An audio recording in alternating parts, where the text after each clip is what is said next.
Okay. So my first question is, what do you see as some pros and cons from a counseling perspective as far as like online or hybrid learning? Um, well, let's start with some of the cons. As we know, it definitely limits students' ability to engage socially with same age peers. Also, in a face to face contact with, their teachers. I found that, the students definitely struggle when they have working parents. Their parents are just trying to balance life, work, and virtual learning.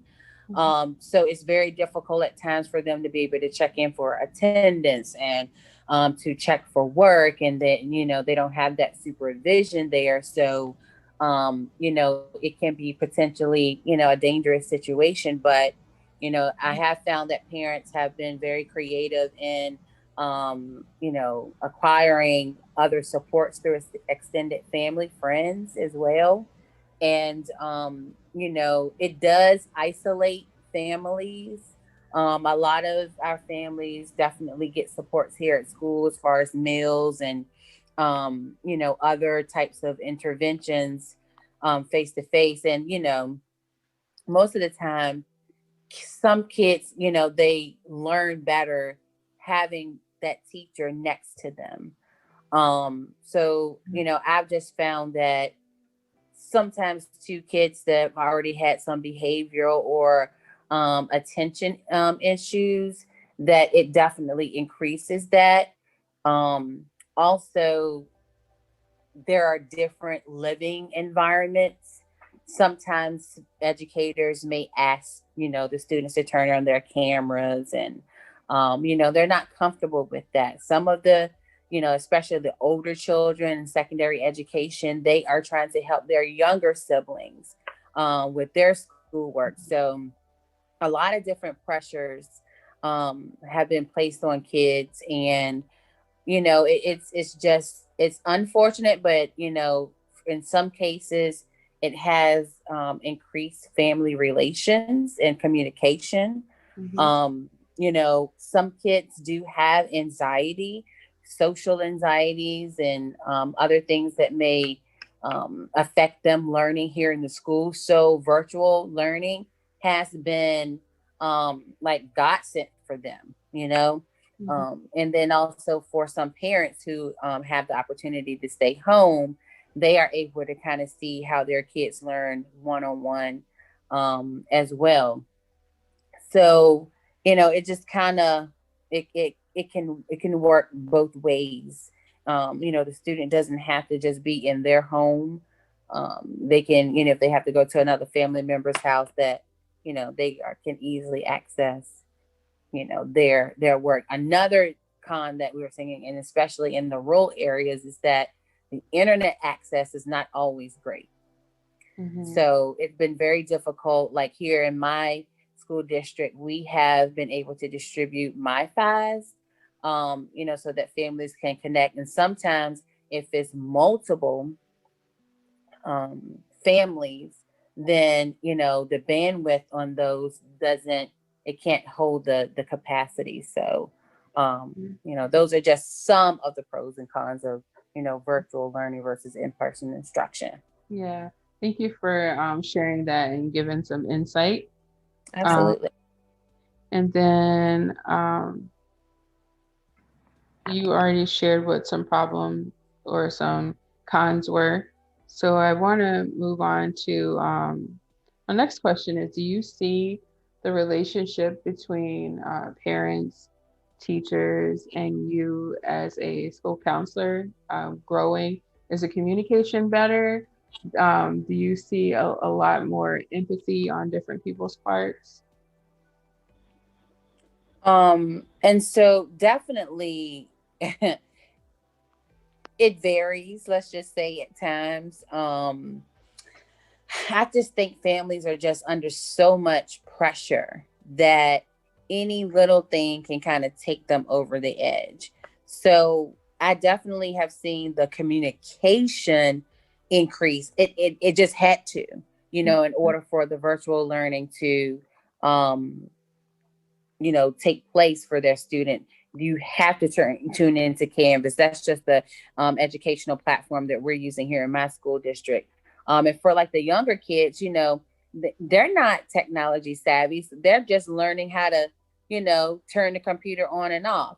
And so, someone has to be there to help them log on and check in for attendance. Mm-hmm. So, the communication piece, the partnership has definitely increased. I know as a school counselor, I've had to reach out to community stakeholders for more resources, definitely partnering more with my school social worker regarding attendance and just, trying to locate students. And, it's been very difficult, especially for families and parents who have lost their jobs. So, there goes the phone. It's a matter of picking and choosing, what you want to sacrifice for that month or, for whatever time period there. So, the empathy is definitely there. At times you do have to remind people on, remind teachers, remind parents, and everyone that's involved in student achievement that this is a very traumatic time. Mm-hmm. So the traditional expectations, Mm-hmm. the traditional standards of education has to be altered in order to meet the specific needs of students and families. This is not cookie cutter for everybody. Mm-hmm. So, it's going to take a little bit more reaching out, coaching, and pushing and supporting the parents and supporting the teachers as well. We have some educators and or teachers who have kids of their own, and they're here working while their kids are at home trying to learn, or they have their kids, here and they're trying to support them. So it's stress and it's a lot all the way around. And, when you kind of have people who don't see the trauma that's involved, it becomes very, just it comes off as being just not genuine, not respectful, not flexible or cooperative. So at every point that I get, I try to be a liaison and definitely try to produce more of positive communication and partnerships amongst all. And if I can be a buffer, if parents call to complain about whatever, or teachers have concerns about things, then, I try to serve as a buffer and or liaison between the two. Mm-hmm. So the reason why I wanted to invite you to come and share is because on Mentor Children Learn is because mentoring is an important part of Mm-hmm. children being able to learn. So in which ways do you believe that you've seen more mentoring happening? Or do you feel like it's been happening more since the pandemic? Um, I think as far as in the educational setting, it's been a balance trying to, it's been difficult to try to balance what we call special programs, school-wide initiatives.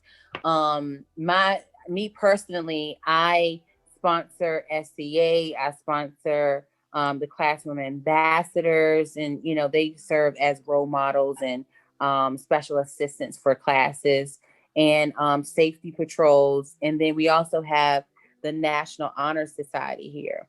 So, being that we started in person instruction a little later into the year, and there were only limited students that were here, a lot of the programs have been put on hold. So, I definitely agree that mentoring is essential to helping to shape students socially and emotionally. And then, also providing that academic support is essential to helping them to become as well rounded as possible. Mm-hmm. And I can say even for me throughout school, and this is kind of why I even got into this profession, helping professions, because I had people to help me along the way. And so, not just with academics, but I got involved into sports and other clubs and activities. Mhm. And, those were the people who took that time out to help shape and mold me and provide opportunities outside of the home, to help, produce a positive character. So, I definitely agree. And, yes, this pandemic has definitely impacted it in a negative way, but I'm hoping eventually, we will get back on track. But the teachers are utilizing students in various ways to be like peer supports as well. Although you have to be, a distance apart, but even if it's just a positive word.